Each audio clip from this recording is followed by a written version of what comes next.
kabarnya hari ini? Semoga baik-baik saja. Hari ini kita akan melakukan percobaan berikut tutorial yang bisa kamu ikuti, percobaan yang bisa kamu kerjakan di rumah.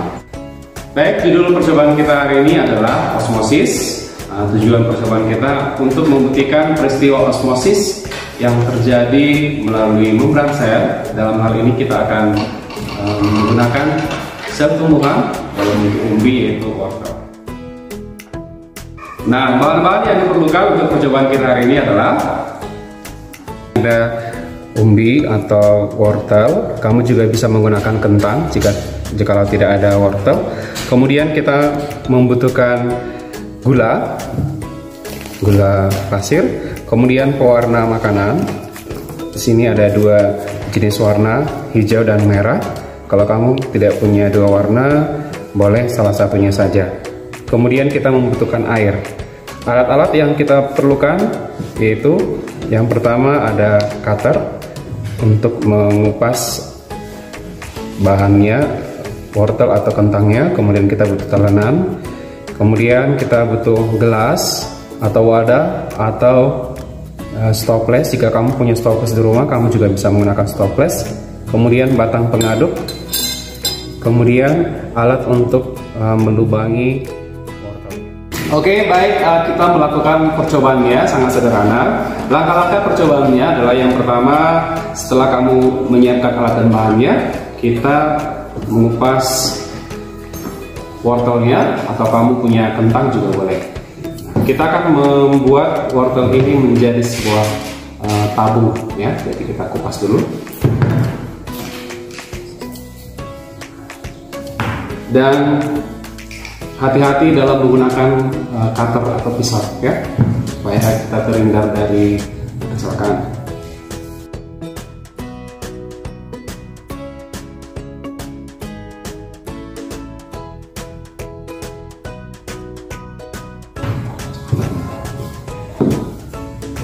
Kita membutuhkan dua wortel atau dua kentang. Jadi kamu bisa memilih kentang atau wortel yang ukurannya lebih besar, karena kita akan menjadikan wortelnya sebagai wadah larutan gula, ya. Jadi kita kupas dan kita pilih yang paling besar.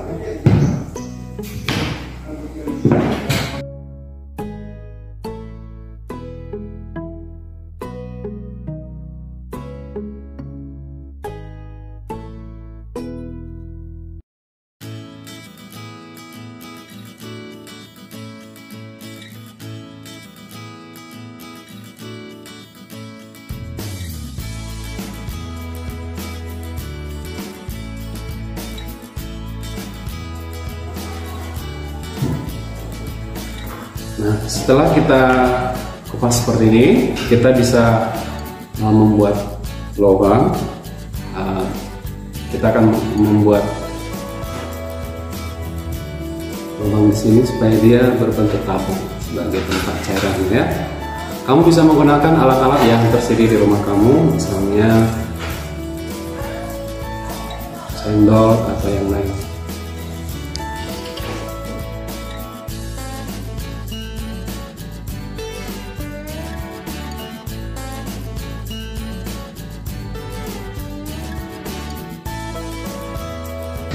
Oke, anak-anak, sekarang kita lihat ini tabungnya sudah jadi. Jadi tabungnya kita buat lubang di dalamnya, tapi jangan sampai bocor, ya, bagian bawahnya. Jadi bisa kamu atur ketebalannya supaya bisa menampung cairan. Oke, baik anak-anak, sekarang kita akan membuat larutan, ya, larutan gula. Kamu sediakan dua buah wadah seperti ini. Kamu isi air dengan jumlah yang sama. Kebetulan Bapak bikin ini airnya sebanyak 200 ml, ya. Kita menggunakan air 200 ml, bisa kamu sesuaikan nanti di rumah. Kemudian kita akan membuat larutan gula.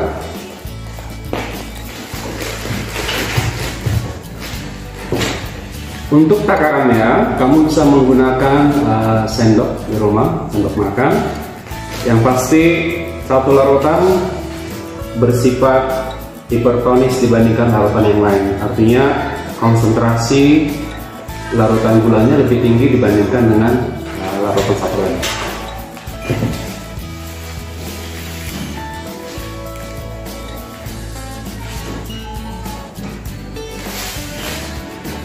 Caranya adalah kamu menyediakan 2 buah toples atau wadah atau gelas, boleh, berisi air biasa. Nah, di sini Bapak bikin airnya 200 ml, oke, masing-masing 200. Nah, kemudian kamu ambil gula pasir tadi, takarannya bisa kamu sesuaikan nanti sendiri di rumah. Yang pasti satu larutan nanti akan bersifat hipertonis dibandingkan dengan larutan yang satu lagi. Nah, perbandingannya Bapak bikin kira-kira seperti ini.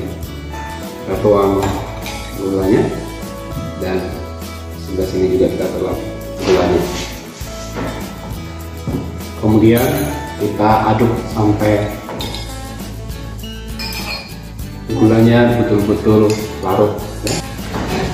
Nah, sekarang larutannya sudah jadi ya. Jadi perlu kita ingat tadi yang larutan sebelah kanan saya ini dalam larutan yang bersifat hipertonis, sedangkan yang ini nanti bersifat hipotonis. Nah, tahapan berikutnya kita memasukkan pewarna makanan untuk membedakan larutan tersebut. Nah, Bapak bikin pewarna merah untuk larutan yang bersifat hipertonis. Oke, kita aduk sampai larut.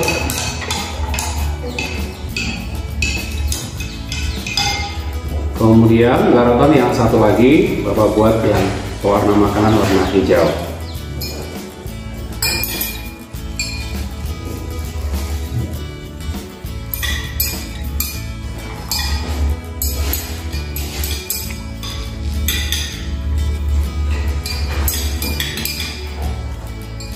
Nah, larutannya sudah jadi. Tahapan berikutnya adalah kita akan memasukkan larutan ini ke dalam tabung yang sudah kita buat tadi, baik itu tabung yang terbuat dari kentang ataupun wortel. Supaya lebih gampang, kita tuang dia ke dalam suatu wadah masing-masing.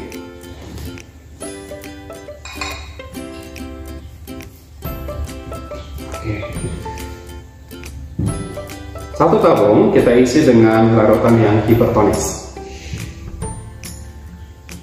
Perhatikan larutannya diisi tidak perlu sampai penuh ya.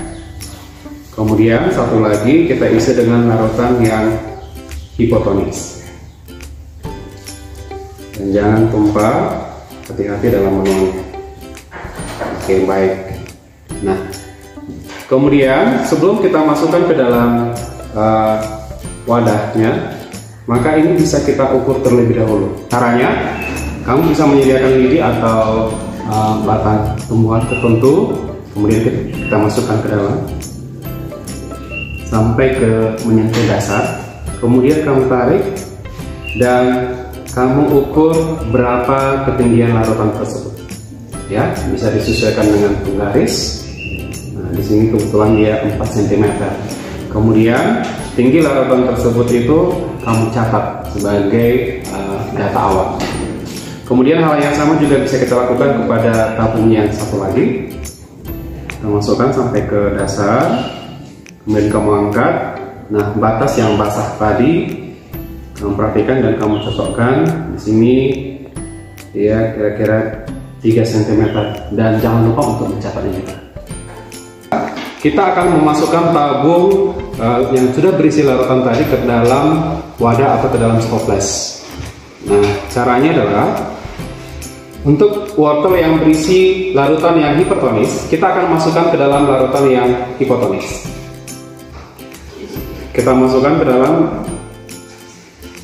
secara perlahan-lahan supaya dia tidak tumpah. Oke, dan sebaliknya larutan yang hipotonis yang sudah ada di dalam tabung wortel atau kentangnya, kita masukkan juga ke dalam larutan yang bersifat hipertonis. Oke, perhatikan jangan sampai tumpah. Oke, baik, berikutnya kita akan biarkan ini di tempat yang aman, artinya aman dari guncangan. Kemudian kita akan mengamatinya pada hari yang ketiga. Pada hari yang ketiga kamu akan mengukur ketinggian dari larutan yang ada di dalam tabungnya. Jadi bisa kamu catat kembali nanti cara pengukurannya sama seperti yang tadi kita lakukan di awal, dan hasil pengukurannya akan menjadi data untuk bisa kamu olah nanti di dalam pembahasan di dalam laporan hasil percobaan kamu. Oke, baik anak-anak, demikian percobaan kita hari ini. Bapak harap kamu bisa melakukannya di rumah, dan format laporan hasil percobaan kamu akan Bapak kirimkan melalui grup belajar. Demikian pembelajaran kita hari ini. Bapak akhiri dan tetap stay at home, jaga kesehatan dan tetap semangat.